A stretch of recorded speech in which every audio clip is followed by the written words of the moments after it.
Mapagpalang araw po mga kaibigan, mga kapatid. Good morning Mindanao, Philippines at sa iba pang bansa na nakakirinig sa ating mga nanonood sa ating mga live video. Mga kaibigan, mga kapatid, ang nangyayari sa ginawa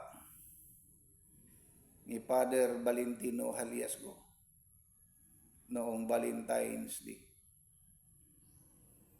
Marami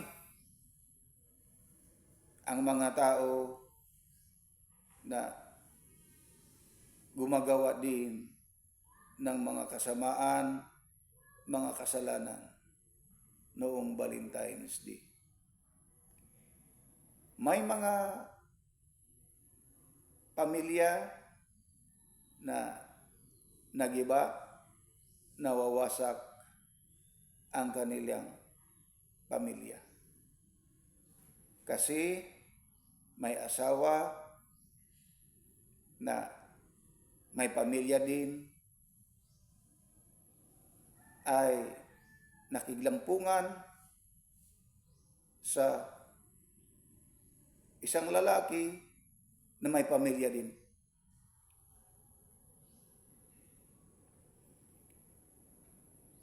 May mga iba pa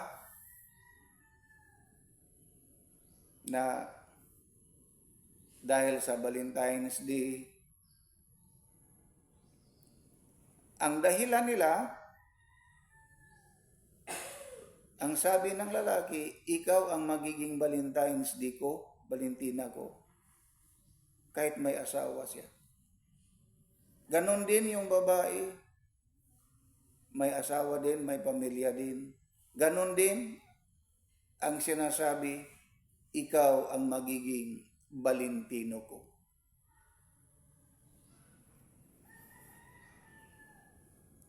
May iba na nalak ang kanilang mga pag-aari dahil sa sobrang kasamaan. Bakit ginagawa nila iyan? Dahil po sa tinatawag na Valentine's Day daw.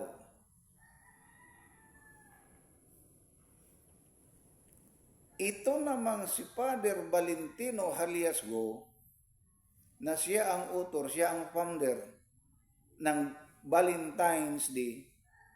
Tandaan po natin, sino ang founder ng Valentine's Day? Sino ang author? Si Father Valentino Haliasgo. Sino po ba itong si Father Valentino Haliasgo? Siya ay isang pari doon sa Espanya. Siya ang kasama ni King Philip II noong nagpunta sila rito sa ating bansa. Kasi ay yung bansa natin ay tinatawag nung una ay au pair. Ang sunod na pangalan na ipinalit nila yung Maharlika. Itong au pair na ito, dito kumukuha ng maginto itong si King Hiram. Kasama ni King Hiram ay si King Herald, na bago ko lang nakita ngayon lang. Ito, noong pinalitan na ang pangalan ng Maharlika, bakit po ba tinawag ng Maharlika? Ito po ay sobra ang mga kayamanan, ang mga ginto dito sa Maharlika. Yun ang totoo. Nung pumasok dito sa ating bansa, itong si King Philip at itong si Father Valentino Haliasgo, gusto ni King Philip, ang sabi ni King Philip, maganda tirahan ang bansa na ito dahil sa sobrang yaman. At ang mga tao dito na nakatira ay mga mababait na tao. At kinuha ni Father Valentin ang espada, yung itak ba ni King Philip, at ipinatong ni Father Valentin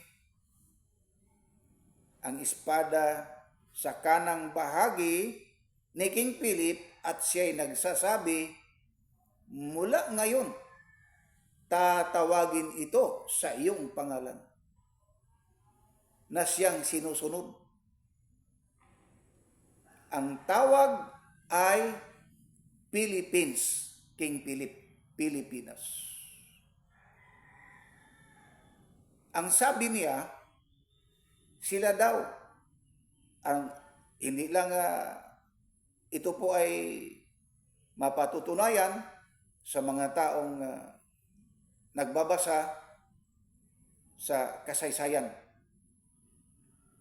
sa history, sa Philippine history.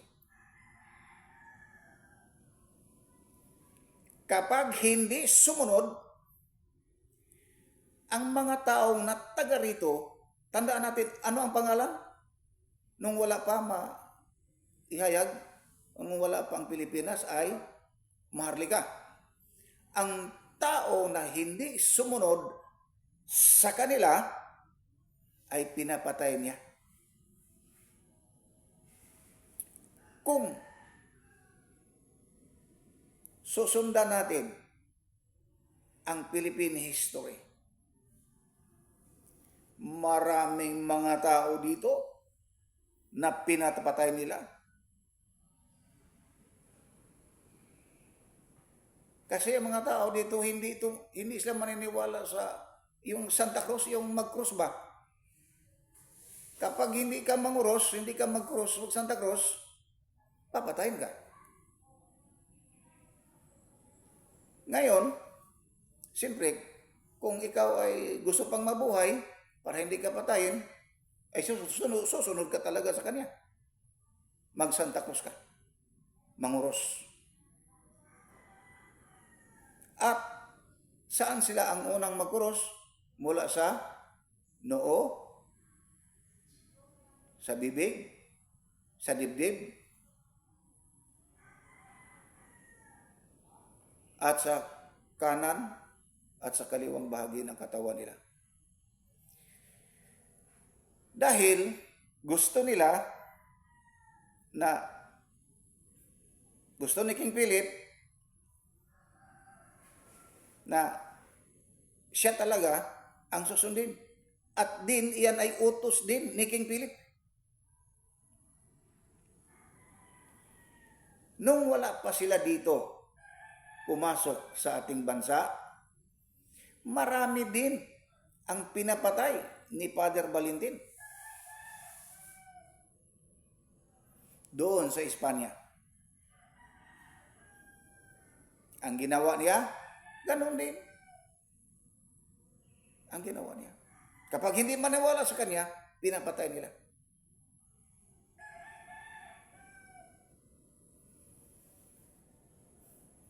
Saan namatay si King Philip? Dito, sa Mindanao. Saan namatay si Father Valentin? Dito rin sa Mindanao. Biro mo, nagtayo siya, ito nagtayo si Father Valentino ng kuta bato nila.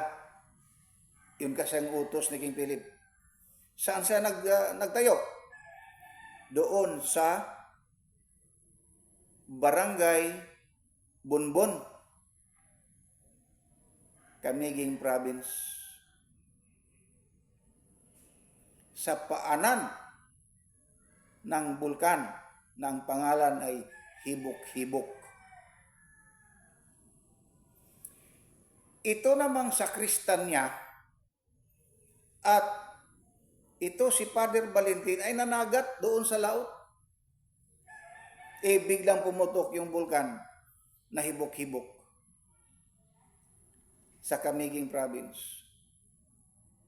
Natabunan ng laba at inilibing ang kanyang simbahan na itinayo doon. Ang nakita ay yung krus na lang.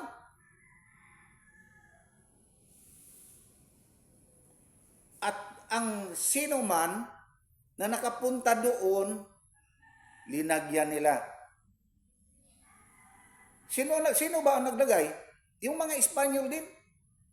Mula sa Espanya, linagyan nila ng matibay na krus.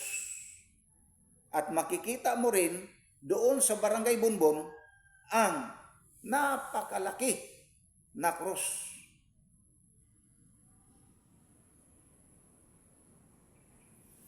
Bakit ginawa? Natabunan, ilibing yung bahay ni Father Valentin. Dahil nagagalit ang ating Amang Diyos sa mga ginagawa nila. Bakit mo ba nagagalit ang Amang Diyos? Marami silang daong pinatay. Biro mo, ang hindi sumunod sa pag-Santa Cruz ay papatayin nila.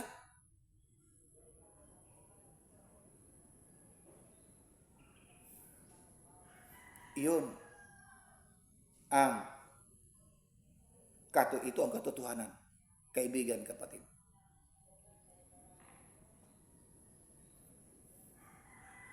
Gusto ni Father Valentin na gawin siyang santo. Kasi si Pedro, ang kasama ni Pedro ay manok. Naging santo. Ginawa ilang santo si Pedro. At ito ng mga si San Isidro Labrador, ang kasama ay kalabaw. Ito naman si Laprosima. Ang kasama ay ahas. Gusto ni Valentin, yung turo ang kasama niya. Bakit hanggang ngayon ay hindi siya naging santo? Sapagkat sobra ang mga kasalanan na ginawa ni Father Valentino Haliasu.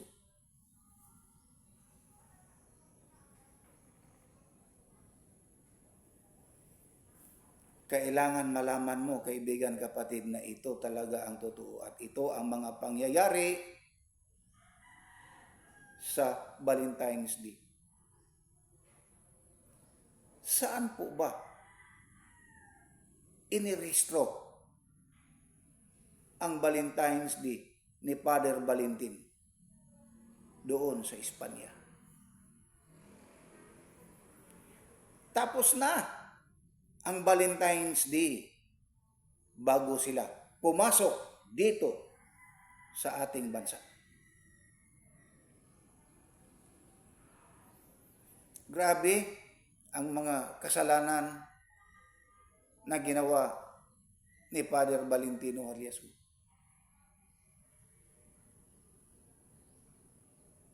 Siya ay isang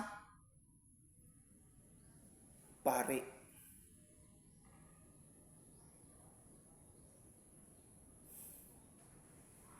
Noong pumutok ang bulkan, wala na siyang bahay-sambahan. At yung tinatawag na Kuta Bato, natabunan na din ng laba. Ano ang sabi niya sa kanyang sakristan? Magkanya-kanya na lang tayo. Mula noon, hindi na siya umuwi sa Espanya. Nagkanya-kanya siya. Kanya-kanya sila, yung sakristan niya. Mula doon, para siyang isang manok na may itlog doon, may itlog dito, may anak doon, may anak dito. Kahit saan, may anak siya. Biro mo, siya ang ulo ng Valentine's Day. Bilang isang punong kahoy,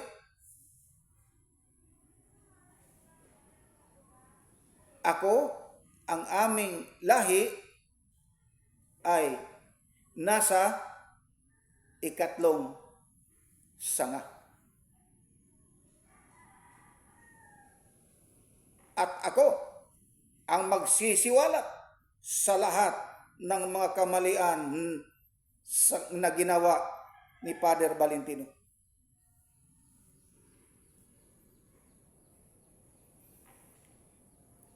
Ang lahat na mayroong tanda ng Santa Cruz, kaibigan, kapatid, noong ipabasa pa ang Bible, ang Biblia, may mababasa talaga kayo na ang sino mang may tanda sa kanyang kanang kamay at sa kanyang noo ay mga pag-aaral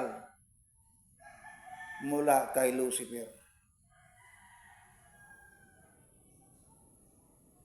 Marami ang mga nakasulat sa Bible noong ipagamit pa ang Biblia. At alam din sa mga pastor, pastora at mga ministro na ang may tanda sa kanang kamay at kanyang noo, yung Santa Cruz, ay mga pag-aaral ni Lucifer.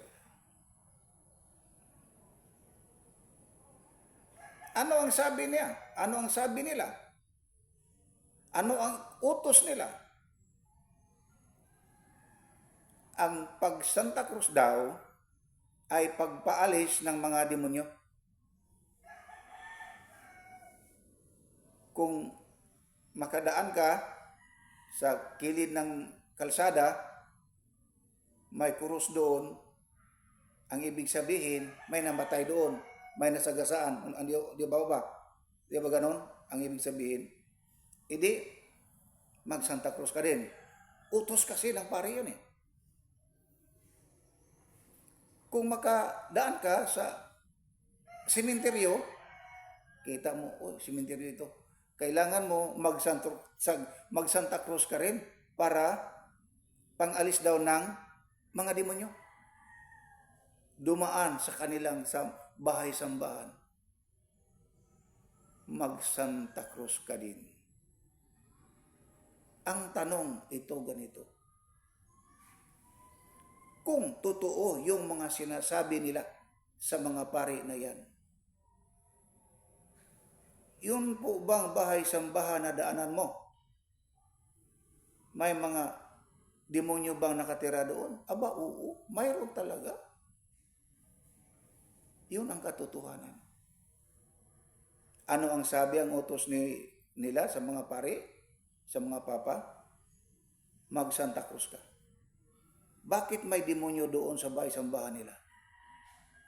Napakaraming mga imahe, mga rebulto na pinupugaran ni Satanas. At iyong pari naman yan, na nagtuturo dyan, isan ding kampo ni Lucifer sa demonyo. Kaibigan, kapatid, huwag kayong magalit sa akin. Ihahayag ko lang ang katotohanan sapagkat ang utos sa akin ay ituwid ang mga maling mga pag-aaral.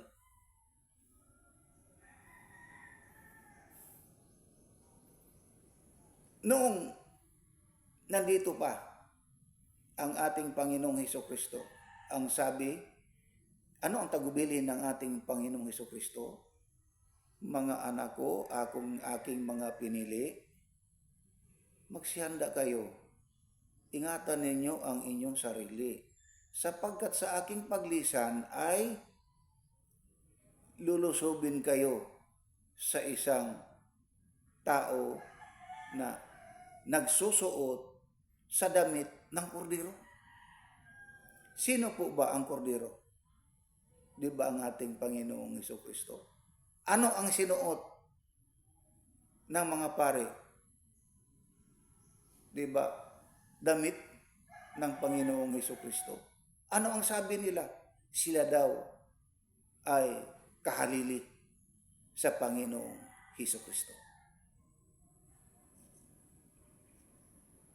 Maliwanag na maliwanag po sa lahat na ang ating Panginoong Hesukristo ay siya lang ang nag-iisang kordero, iisang anak ng ating Amang Diyos.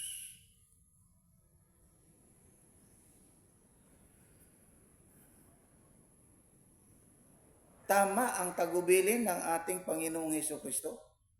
Mag-ingat kayo.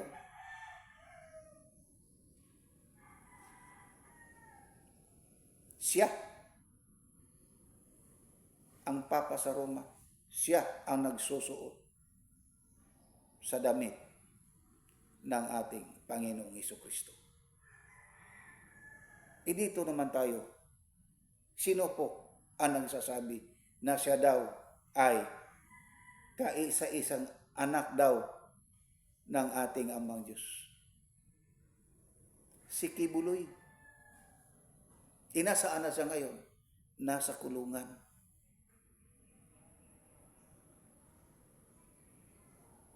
Ang sabi daw niya, akin ang mundo sapagkat ako ay the only Son of God. Naku po, mali na mga paniniwala iyan. Kaya ituwid natin. Sino ang the only Son? Ang ating Panginoong Hesukristo. Ano naman ang sabi niya? Akin ang mundo. Kung gusto doon niya ipalindol, maglilindol daw, maglilindol. Ang ating Panginoong Hesukristo, lumalakad sa ibabaw ng dagat. Si Kibuloy, lumalakad po ba sa ibabaw ng dagat? Wala. Kasinungalingan. Yung mga ginagawa nila.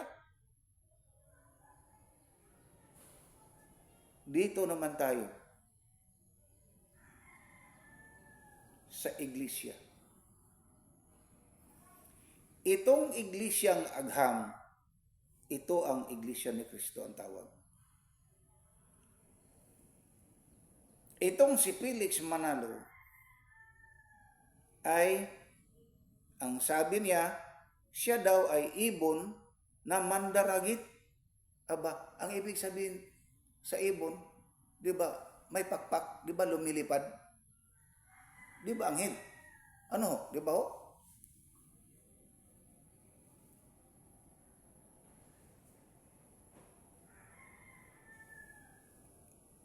Mandaragit daw siya. Pero kaibigan, kapatid, ito ang katotohanan. Nung nagkasakit na siya, may 4 na ministro na inuutusan. Kumuha ng pari. Nang umpisal si Felix Manalo doon sa pare. At siya'y sumisigaw na Diyos ang Panginoong Hesukristo. Si Kristo daw ay Diyos. Yung 4 na ministro, nagsasabi, gawin natin itong lihim. Ituloy lang natin ang ating mga pagtuturo. Gawin lang lihim ha. Ituloy lang ang kanilang mga pagtuturo. Ang ibig sabihin na hindi nila ituturo yung mga pagsisigaw nung nagkasakit, nung malapit ng mamatay. ang Felix Manalo. Saan na yung mga ministro na yan? Patay na rin silang apat.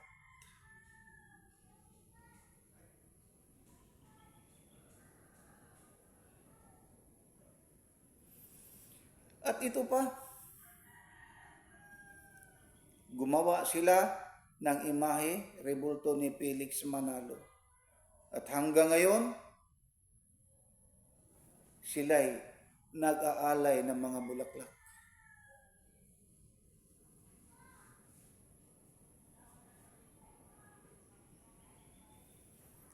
Kaibigan, kapatid, mula noong ako'y nag-Bible study, noong ipagamit pa po ang Biblia, may nababasa na po ako na ginawa sa Amang Diyos ang kanyang anak. Bakit nga ginawa niya ang kanyang iisang anak na ang pangalan ay Jesucristo?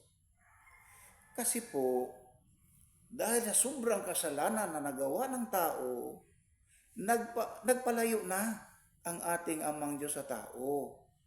Pero napakabait talaga sa ating Amang Diyos. Gusto niya na mayroong tagapamagitan mula sa tao at sa Kanya. Na iyon ang plano niya, iyon ang balak niya. Dahil mahal pa rin sa Diyos ang tao. Siya kasi ang gumawa siya kasi ang lumikha Ito ang totoo, kaibigan, kapatid. At mula kay Maria, si Maria isa itong birhen. Ang ibig sabihin ng birhen, hindi pa nagalaw ng lalaki. Ano po ba? Yun ang ibig sabihin ng birhen. Itong namang si Jose, gusto siyang mangasawa kay Maria. Noong nalaman na ni Jose, nabuntis si Maria, ano ang sabi ni Jose? Aatras na sana si Jose. Hindi na sana siya gusto mag-aasawa pa kay Maria. Pero, noong siya ay nakakatulog, nagpakita sa kanya ang anghel. Jose, huwag kang mag-alala. Kasi yung dinadalang tao ni Maria ay lalang ng Espiritu Santo. Yun ang totoo, kaibigan, kapatid.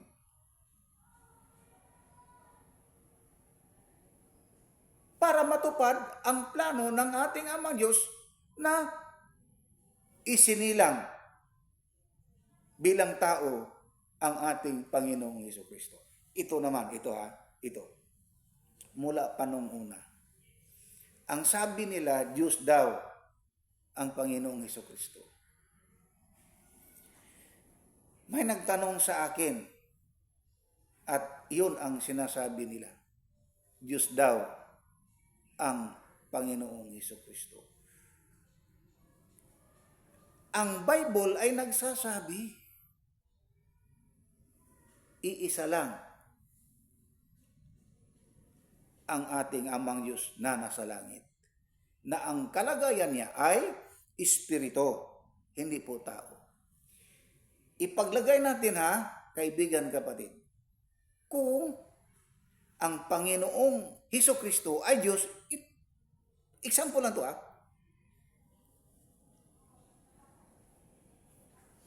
Itong si Maria ay Diyos na din. Ano? Diyos si Kristo. Di ba? Ipalagay lang natin. Diyos na rin si Maria. Ang ama ni Kristo ay si Jose. Diyos na rin. Ilan na ang Diyos? Marami na. Ano, di ba? Ngayon, ito, kaibigan,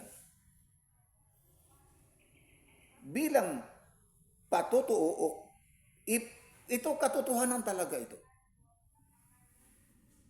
Kung ang Panginoong Hesukristo lumabas sa ilong ni Maria ay sipon yan. Kung si Kristo ay lumabas sa bibig o baba ni Maria, yun po ay suka. Kung si Kristo ay lumabas sa puwitan ni Maria, yan po ay tae.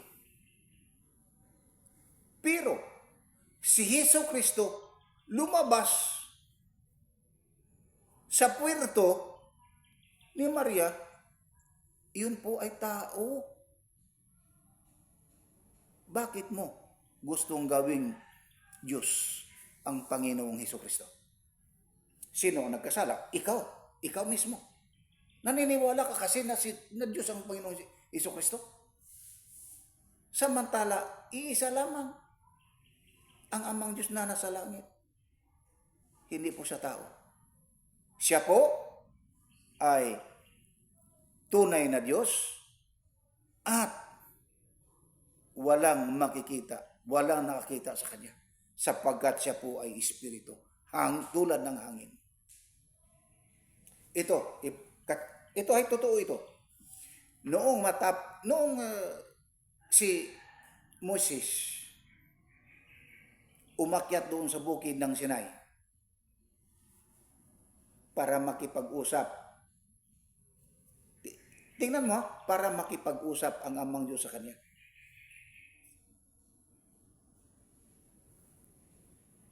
Ang nakita ni Moses ay hindi tao. On the time, wala pa ang Panginoong Hesukristo, kaibigan ng kapatid.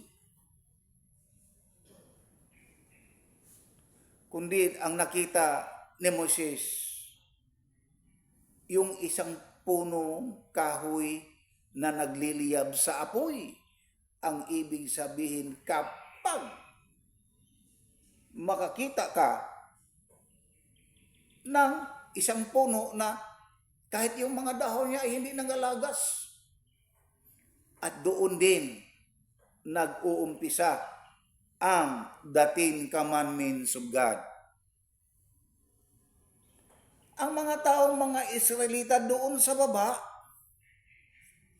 hindi na nila nakikilala ang Moises na yan sapagkat ang Moises ay matatanda na.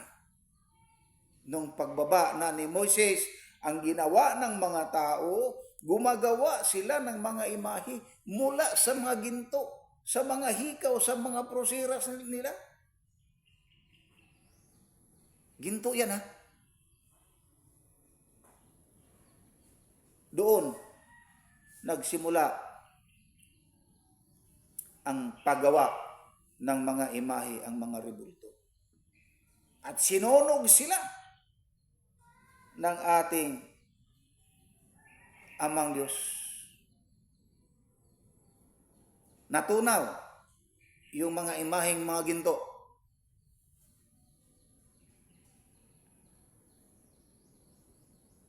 Kaibigan, kapatid, sana magbagong buhay ka. Sana maniniwala ka sa akin. Sapagkat ang lahat ng mga sinasabi ko ay nagmumula sa ating amang Diyos. Lagi nating tatandaan, ang amang Diyos ang nagpadala kay Hesukristo. Si Kristo ang ipadala. Sino ang nagpadala?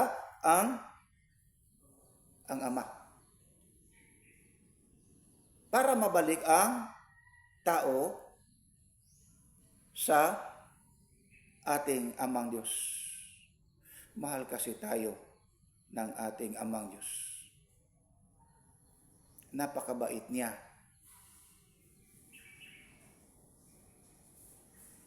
Yun nga ang dahilan na si Kristo ay ginawa para maging tagapamagitan sa tao at sa ating amang Diyos. Sana po ay maunawaan ninyo ang lahat na ito at kayong nasa malayo, palagi kayong sumunod sa aking mga sinasabi. Hanggang dito na lamang po, tumayo tayong lahat at tayo po'y manalangin.